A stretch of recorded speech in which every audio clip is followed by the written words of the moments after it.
नमस्ते दोस्तों, स्वागत है आपका सिंपली एक्सीलेंस विद एनसी पर और एनसी।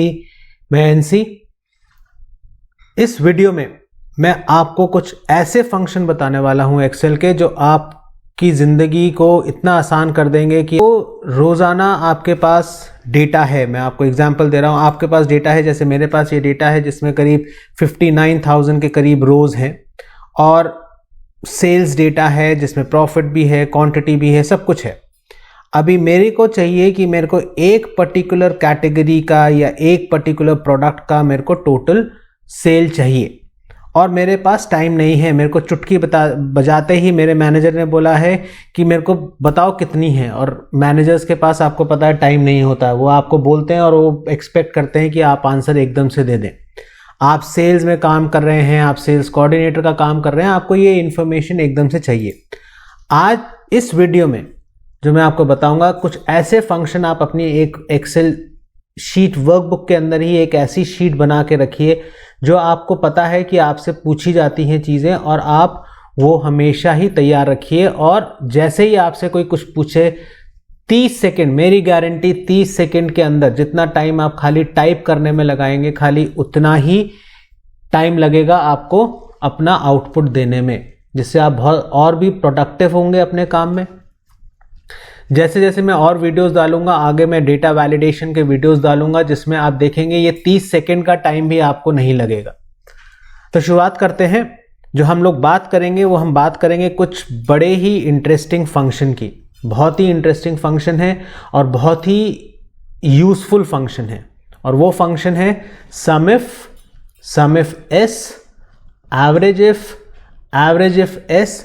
ये 4 फंक्शन ऐसे हैं जो अगर आप समझ गए और आप अपनी एक शीट में इनको आपने इनकॉर्पोरेट कहीं पे डाल लिया तो आपको कोई भी आउटपुट देने में गारंटी 30 सेकंड से ऊपर नहीं लगेंगे। वीडियो पूरा देखिए और आपको समझ में आएगा कि ये कैसे, बीच में छोड़ने की ज़रूरत नहीं है क्योंकि ये बहुत ही ज़रूरी फंक्शन है और आपको ये पूरी डिटेल में स्टेप बाय स्टेप मैं आपको प्रोसेस समझाऊंगा। तो अभी हम शुरुआत करते हैं। जैसे मेरे पास, मैंने आपको पहले भी बताया, मेरे पास ये सेल्स डेटा है, इसमें करीब 51,000 रिकॉर्ड्स हैं मेरी सेल्स के। मेरी अलग अलग कैटेगरी के सेल्स हैं, मेरे अलग अलग प्रोडक्ट्स हैं, अलग अलग अमाउंट्स हैं, क्वांटिटी है, डेट है, कंट्री है, रीजन है, हर चीज़ मेरे पास एक ही शीट में अवेलेबल है। मैं रोज़ाना रोज़ के रोज़ डेटा कहीं से एक्सट्रैक्ट करके इसमें डालता हूँ या मैं टाइप करता हूँ, जैसे भी आप कर रहे हो। अब आपको चाहिए कि मेरे को पता करना है कि टोटल सेल जो है मेरी एक पर्टिकुलर प्रोडक्ट की, जैसे मैं बोलता हूँ लेट अस से टायर की टोटल सेल कितनी हुई। तो अभी आप क्या करेंगे, आप पहले इसको सॉर्ट करेंगे, फिर उसके बाद आप इसको फिल्टर करेंगे या आप इसको टायर के बेसिस पे फिल्टर कर लेंगे और फिर उसका टोटल करके। अभी इतना टाइम नहीं दे रहा हूं मैं आपको बोल रहा हूं दरवाजे से निकलने से पहले मेरे को मीटिंग में जाना है, अमाउंट बताओ फटाफट, और वो फटाफट उनका ज़्यादातर 30 सेकेंड ही होता है ना। तो चलिए देखते हैं कैसे करेंगे। मैंने एक अपनी शीट और बनाई है जिसका मैंने नाम दिया है क्विक इन्फो। इस शीट में मैंने अलग अलग एक स्ट्रक्चर, मैंने अपने हिसाब से एक स्ट्रक्चर बनाया, आप अपने हिसाब से स्ट्रक्चर बना सकते हैं। मेरे को क्या पता है कि मेरा जो बॉस है वो या तो मेरे से रीजन का टोटल मांगता है, या मेरे से सेगमेंट का टोटल मांगता है, या मेरे से प्रोडक्ट कैटेगरी का टोटल मांगता है, या मेरे से प्रोडक्ट का टोटल मांगता है। अब मेरे को उसको टोटल अमाउंट देना है। अब टोटल सेल अमाउंट अगर मैंने उसको देना है या प्रॉफिट अमाउंट, कुछ भी अमाउंट अगर मैंने उसको देना है तो मैं क्या करूंगा, हमारा टोटल करने का फंक्शन होता है सम। मैंने अपने पहले वीडियो में भी बताया है कि कोई भी फंक्शन समझने के लिए आप ये देखिए आपको उसमें करना क्या है। आपके पास फंक्शन है सम, लेकिन सम फंक्शन जो है आपका काम नहीं करेगा क्योंकि वो कंडीशन बेस पे नहीं है। अभी मैंने आपको बोला मेरे को प्रोडक्ट है, मेरा प्रोडक्ट का नाम मैंने डाला टायर, और प्रोडक्ट का नाम मैं यहाँ पे अगर टाइप करूँ टायर, मेरे को कितना टाइम लगा टाइप करने में, मुश्किल से 5 सेकेंड। मेरे को टोटल यहाँ पे आ जाना चाहिए। मैं प्रोडक्ट का नाम चेंज करके टाइप कर देता हूँ बाइक टायर्स, खाली इसमें यह है कि आपकी स्पेलिंग ठीक होनी चाहिए। बाइक टायर्स, मेरे को यहां पे आउटपुट चाहिए। अब ये करने के लिए मैं क्या करूंगा, मैंने ये खाली एक ऊपर हेडिंग दे दी है और यहाँ पे मैं अमाउंट कैलकुलेट करूँगा। मैं जनरली मॉडल्स जो मैं अभी बनाता हूँ डेटा के, और लोगों को भी ये सजेस्ट करता हूँ जब उनके लिए मैं मॉडल बनाता हूँ कि जो भी येलो में मैं हाईलाइट करता हूँ इसका मतलब वहाँ पे मैं फॉर्मूला दे रहा हूँ। अब मैं फंक्शन देना है मेरे को, तो मैं कौन सा फंक्शन लूँगा, तो मैंने अपने अंडरस्टैंडिंग फंक्शंस वाले वीडियो में बताया है, तो ये पहले भी बताया है, आप देखिए वो वीडियो। मैं जाऊँगा मैथ एंड ट्रिक कैटेगरी के फंक्शन में, क्योंकि सम जो है मैथ होता है। अब मैं नीचे आके सम फंक्शन में सम दिखा, सम इफ दिखा, सम इफ एस दिखा। मैं क्या करता हूं, सम इफ लेता हूं, क्योंकि यहां पे मेरे को एक ही कंडीशन पे करना है। मैं आगे आपको सम इफ एस भी बताऊंगा। सम इफ फंक्शन को क्लिक करके अब इसमें 3 पैरामीटर देने हैं। अंडरस्टैंडिंग फंक्शन में मैंने आपको बताया था कि ये बोल्ड का मतलब क्या होता है। बोल्ड का मतलब होता है ये 2 पैरामीटर जो है मैंडेटरी पैरामीटर है। अब रेंज जो है, आप सम इफ फंक्शन में आप ये कह रहे हैं कि कौन सी रेंज हमेशा ज़्यादा सेल्स की होती है, रेंज छोटी से रेंज नहीं होती, रेंज एक सेल नहीं होता है, रेंज जो होती है ज़्यादा सेल्स की होती है। तो रेंज जो है या वो आपके मल्टीपल रोज हो जाएंगी या मल्टीपल कॉलम्स हो जाएंगी। अब मेरे को क्या करना है, मेरे को रेंज जो यहाँ पे देनी है, जैसे यहाँ पे लिखा है cells you want evaluated, like जैसे मैंने कौन से कॉलम पे कंडीशन डालनी है, कौन से कॉलम की कंडीशन डालनी है। तो मैंने अभी मैं रीजन का एग्जांपल लेता हूं, आपके साथ मैं डिस्क्रिप्शन में ये फाइल शेयर करूंगा, आप देखिए कि ये आप कैसे इस्तेमाल कर सकते हैं और इसके ऊपर प्रैक्टिस भी कर सकते हैं। कोई प्रॉब्लम है, कोई डाउट है, मेरे को कमेंट्स में डालिएगा, मैं आपको ज़रूर उसके ऊपर समझाऊंगा आगे। रेंज में मेरे को रीजन पे डालना है, तो मैं सेल्स वाली अपनी शीट पे जाऊंगा और मैं अपना रेंज कॉलम जो है रीजन को सिलेक्ट कर लूंगा। अब इसमें या तो आप कंट्रोल शिफ्ट और डाउन एरो प्रेस करके जितना डेटा है उतना ले सकते हैं, या आप इसको और भी बढ़ा सकते हैं जिससे फ्यूचर का जो डेटा आएगा वो भी इंक्लूड होता रहेगा। प्रेस करके control shift down arrow press करके मैंने अपनी रीजन प्रेस कर ली। क्राइटेरिया जो है कि इस रेंज में, दैट इज इस कॉलम में मेरे को क्या वैल्यू देखनी है, मेरे को वो वैल्यू जो देखनी है, मैं रीजन के नीचे एक वैल्यू अपने आप टाइप करूंगा मैन्युअली, वाइट सेल जो है C4। अब इसका मतलब ये हो गया कि सेल्स, मैं एक्सेल को बोल रहा हूं मेरे भाई सेल्स रेंज में जाओ, सेल्स शीट में T2 टू T5 51,291 सिलेक्ट करो, या आप इसको 75,000 भी कर सकते हैं, 80,000 भी कर सकते हैं, कुछ भी कर सकते हैं आप इसको। मैंने 75,000 कर दिया। उस रेंज में आप जो भी वैल्यू मैंने C4 में टाइप करी है वो वैल्यू देखिए और सम कीजिए। कौन सी सम को रेंज करना है आपने, कौन सी रेंज को सम करना है, आप जाएंगे सेल्स शीट में। सेल्स शीट में आप लेट अस से मेरे को यहां पे सेल्स अमाउंट वाला सिलेक्ट करना है, कंट्रोल शिफ्ट डाउन एरो और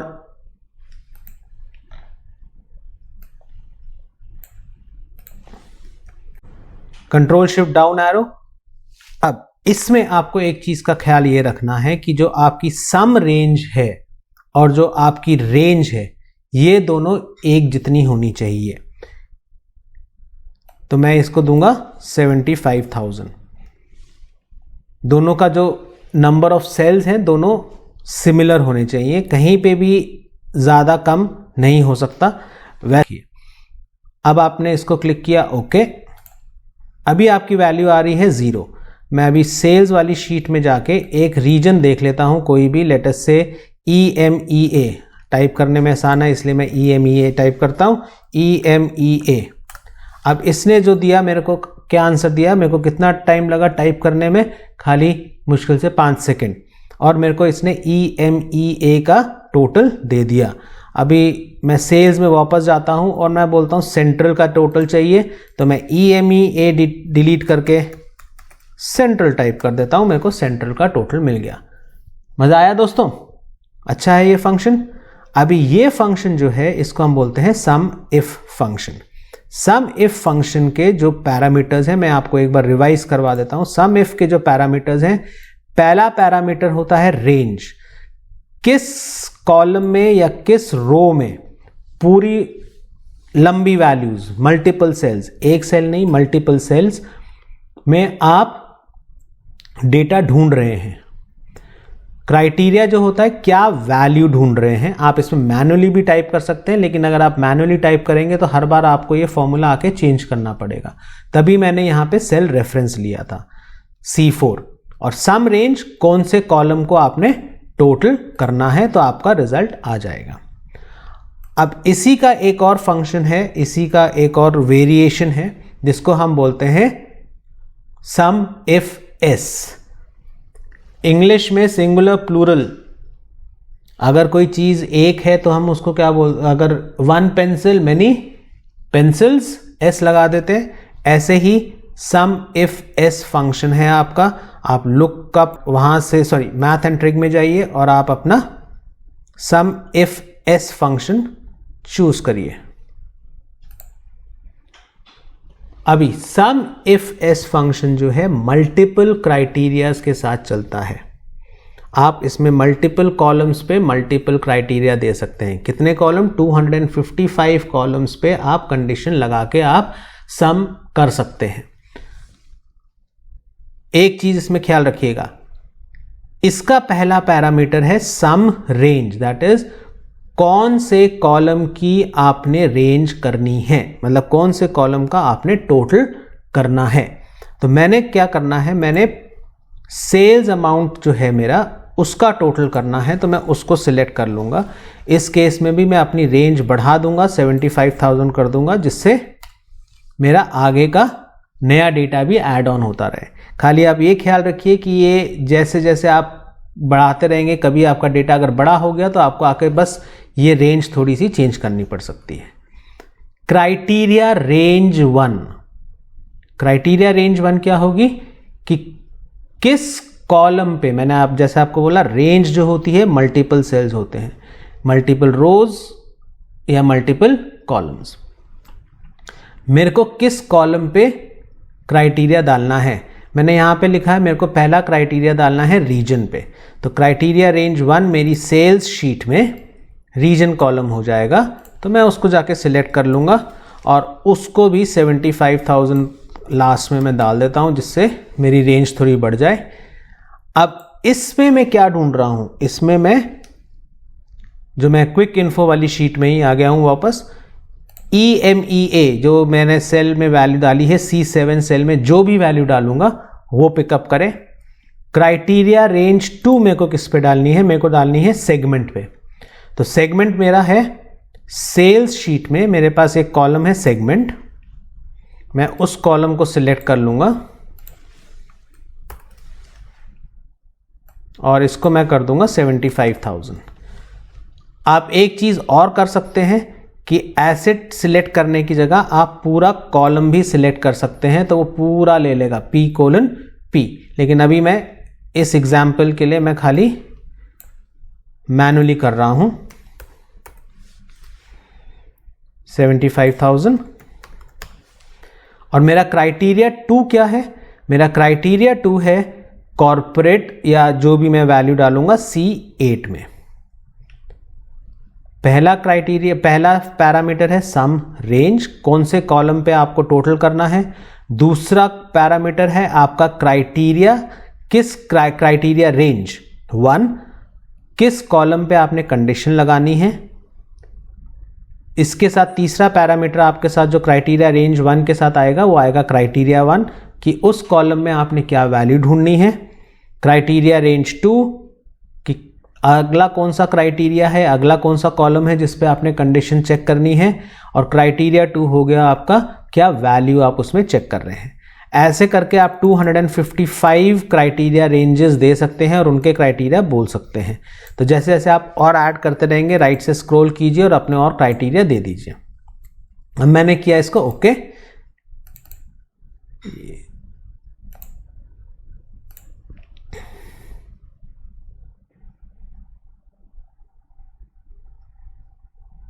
ये मेरी वैल्यू इसलिए गलती हो गई क्योंकि 51,000 टू 75,000 हो गया था। अब क्लिक करूंगा, मेरा ठीक हो गया। अब मेरा जो डेटा आ रहा है वो EMEA और कॉर्पोरेट का टोटल है। अभी मैं थोड़ा सा कॉम्बिनेशन चेंज करता हूँ। कॉर्पोरेट की जगह मैं ऐसा करता हूँ, कंज्यूमर दे देता हूँ। तो मैं क्विक इन्फो में कंज्यूमर टाइप करता हूँ। रीजन में मैं सेंट्रल टाइप कर देता हूँ।